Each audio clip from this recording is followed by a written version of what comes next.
Hi అండి. నేను మీ గోదారి పిల్ల మాహా. హైవే మీద వెళ్తున్నప్పుడు ఒక టెంపుల్ చూశానండి కొండ మీద. తీసుకెళ్ళమని మా ఆయన్ని అడిగితే రేపు వెళ్దాంలే అన్నారు. ఇప్పుడు మేము అక్కడికే వెళ్తున్నామండి.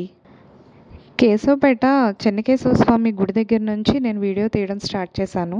వామ్మో, ఏంటిది లైటింగ్ కంటిన్యూ అవుతూనే ఉంది. అయినా రాములవారి పెళ్ళంటే ఆ మాత్రం ఉంటుందిలేండి. ప్రతి ఇంటి ముందు లైటింగ్ తోరణాలలాగా చాలా అందంగా కనిపిస్తుందండి. కొండ ఎక్కాలి అంటే మెట్ల మార్గం ఒకటి, వెహికల్స్ వెళ్ళే మార్గం ఒకటి ఉంది. మేము మెట్ల మార్గం మేము వెళ్ళాలని అనుకున్నాము. కొండపైకి వెళ్ళే కొద్దీ చల్లటి గాలి, చుట్టూ లైటింగ్ చాలా అందంగా అనిపించిందండి. కొన్ని ఫీలింగ్స్ మాటల్లో చెప్పలేమంటారు కదా, నాకైతే అలా అనిపించింది. రాములవారి పెళ్ళంటే లైటింగ్, డప్పులు, పానకం, చలివిడి, వడపప్పు ఇవన్నీ గుర్తుకొస్తున్నాయి. శ్రీరామ రామ రామేతి రమే రామే మనోరమే సహస్రనామ తత్తుల్యం రామనామ వరాననే. జై శ్రీరామ్. మేము హైవే మీద వెళ్తున్నప్పుడు మాకు లైటింగ్ కనిపించి మేము ఈ టెంపుల్కి రావడం జరిగింది. రేపు 13వ తారీఖు నుంచి ఇక్కడ ఉత్సవాలు స్టార్ట్ అవుతాయి. నాకైతే గోదావరి సైడ్ మాకు గొల్లల మావిడాడ ఫేమస్. అసలు నేను ఎవ్రీ ఇయర్ వెళ్తాను. చాలా మిస్ అయ్యాను అని చాలాసార్లు మా ఆయనతో అన్నాను. అది నాకు ఈ టెంపుల్ చూసాకైతే హ్యాపీగా అనిపించింది. ఇక్కడంతా కళ్యాణానికి చాలా మంచిగా ఏర్పాట్లు చేస్తున్నారు. ఈ గుడికి 130 సంవత్సరాల చరిత్ర కలిగిన దేవస్థానం.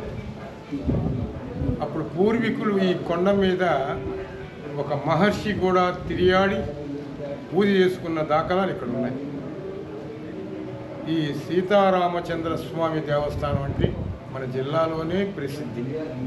ఒంగోలుకు ఉన్న కొండ మీద ఉన్న ప్రత్యేకత, ఒంగోలుకి ఈ దిశ గురువు ఉండవలసిన దిశ, ఊరికి చెరువు ఉండవలసిన దిశ ఆ మూల ఉన్నది. అదొక పవిత్రంగా ఆగమ శాస్త్ర పండితులు ఆధారంగా జరిగిన కొండ మీద శ్రీరామచంద్రుడు వారి యొక్క గొప్పతనం. ఈ చరిత్ర ఆయన శివరామకృష్ణయ్య గారు, వాళ్ళు ధర్మపత్ని, వాళ్ళంతా కలిసి ఇక్కడ చాలా నిర్విఘ్నంగా జరిపిన బ్రహ్మోత్సవాలు జరిపినాయి, అంబారీలతో జరిగినాయి. కానీ ఇంత వైభవంగా ఈ విద్యుత్ అలంకరణతో ఇదే మొట్టమొదటిసారిగా గుడి కట్టిన తరువాత 130 సంవత్సరాల చరిత్రకు ఇది ఒక బ్రహ్మాండమైన దివ్య ఆశీస్సులు ఉన్నాయి. ఇక్కడ పంతులు గారు నిత్యం ఇటీవల ఆయన 30 సంవత్సరాల మీద జరుగుతున్న అప్పటి నుంచే ఈ గుడి చక్కటి ఆదరణ నోచుకుంది. భక్తులకి ఇది మంచి అవకాశం.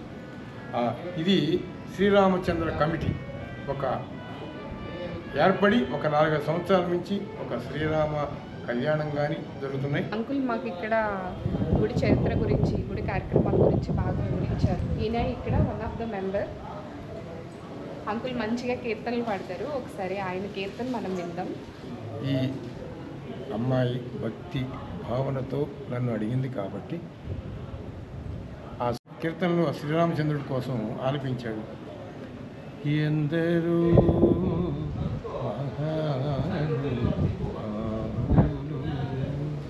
అందరికీ వందనములు, ఎందరూ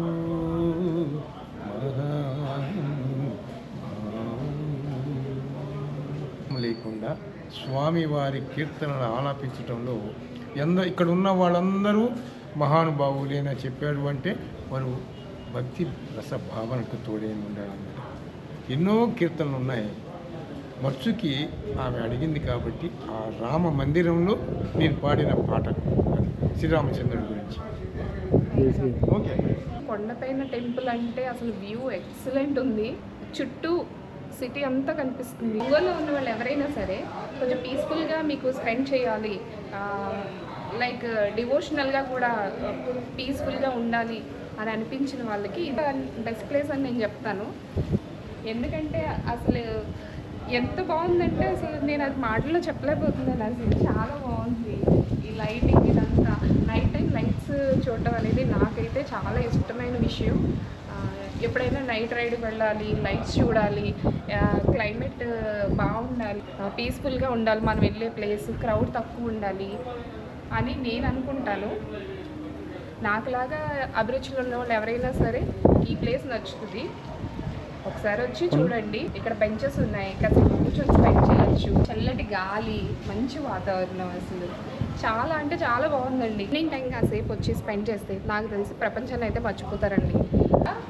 ఇప్పుడు జరిగే శ్రీరామనవమి ఉత్సవాలకి ఏవైతే ఏర్పాట్లు చేస్తున్నారో ఇవి 4 రోజులు జరుగుతాయి. 13వ తేదీ అనగా శనివారం 108 కలశాలతో కలశయాత్ర జరుగుతుందండి. 14వ తేదీ అనగా ఆదివారం నాద సంకీర్ణోత్సవం. 15వ తేదీ అనగా సోమవారం రామనామ సంకీర్ణోత్సవం. 16వ తేదీ అనగా మంగళవారం నృత్యగమన గ్రామోత్సవం. చివరిగా 17వ తేదీ బుధవారం శ్రీరామనవమి పండుగ సందర్భంగా రాత్రి 7 గంటలకు శ్రీ సీతారాముల కళ్యాణ మహోత్సవం చేస్తారు. అంగరంగ వైభవంగా జరుగుతుంది. శనివారం నుంచి బుధవారం వరకు జరిగే ఈ పండుగ ఉత్సవాల్లో మీరు కూడా పాల్గొనండి. జై శ్రీరామ్. మళ్ళీ ఇంకొక మంచి వ్లాగ్తో మళ్ళీ కలుద్దాం. బాయ్.